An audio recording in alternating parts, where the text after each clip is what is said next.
नमस्कार, मालवणी लाईफस्टाईलमध्ये तुम्हा सर्वांचे खूप खूप स्वागत आहे। आज आपण कोकणामध्ये सौंदाळ्याची आमटी कशी बनवतात ते बघणार आहोत। सौंदाळ्याच्या आमटीसाठी काय साहित्य लागते ते आता बघूया।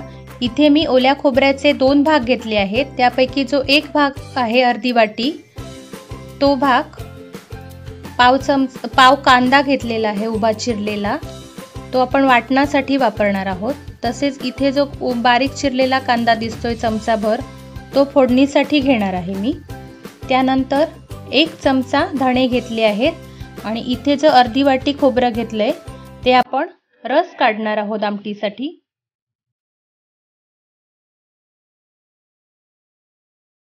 इथे मी 5 ते 6 काश्मीरी लाल मिरच्या घेतलेल्या आहेत। सुक्या मिरच्या असल्यामुळे त्या पाण्यात भिजत ठेवल्या आहेत।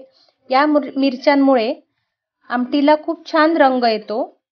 त्यानंतर मीठ घेतलं आहे आणि हळद। आमटीसाठी आता प्रथम आपण वाटण करून घेऊ। त्यासाठी मिक्सरच्या भांड्यामध्ये उभा चिरलेला जो कांदा आहे तो घालून घेऊया। अर्ध खोबरं जे आहे ते घेऊया।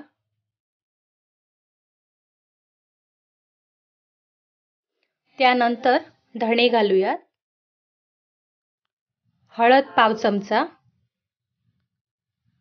सुक्या लाल मिरच्या आहेत भिजवून घेतलेल्या त्या आता घालून घेऊया। आणि आता थोडंसं पाणी घालून हे सर्व साहित्य आपण बारीक मिक्सरवर वाटून घेऊया।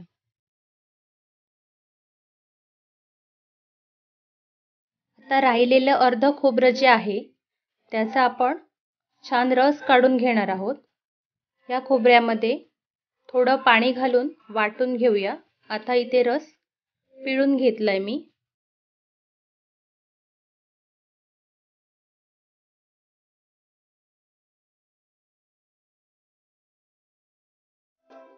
इथे आता आपण वाटून घेतलेलं वाटण ठेवलेलं आहे। त्यानंतर रस जो काढून घेतलाय खोबऱ्याचा तो आहे। छोटा चिंचेचा गोळा मी भिजत घातलाय पाण्यामध्ये आणि सौंदाळे अर्धा तास आधी मीठ लावून ठेवले होते, ते आता स्वच्छ धुवून घेतले आहेत नीट करून। इथे मी गॅसवरती एक भांडं ठेवलेलं आहे, त्यामध्ये 2 चमचे आपण तेल घालून घेऊया। तेल थोडंसं तापल्यानंतर त्यामध्ये बारीक चिरलेला जो कांदा आहे तो कांदा घालून घेतलाय।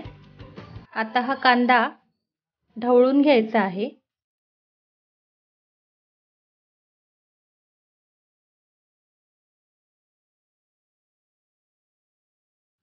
कांदा छान तांबूस झाल्यानंतर त्यावरती आता आपण सौंदाळे मासे घालूया आणि वाटण जे केलेले आहे ते वाटण पहिल्यांदा घालूया। त्यानंतर मग रस घालूया नारळाचा। मीठ मी थोडंसं घालणार आहे, कारण पहिल्यांदा आपण माशांना मीठ लावून ठेवलं होतं, त्यामुळे आता आपण आमटीसाठी मीठ घालायचं आहे। चिंचेचं पाणी घालून घेऊया। इथे तुम्ही कोकम सोलं पण वापरू शकता। एक उकळी आल्यानंतर आता आपले मासे छान शिजलेले आहेत। आता आपण गॅस ऑफ करून टाकूया। आजचा हा सौंदाळ्याच्या आमटीचा व्हिडिओ तुम्हाला आवडला असेल तर व्हिडिओला लाईक करा, शेअर करा आणि माझ्या चॅनेलला सबस्क्राईब करा।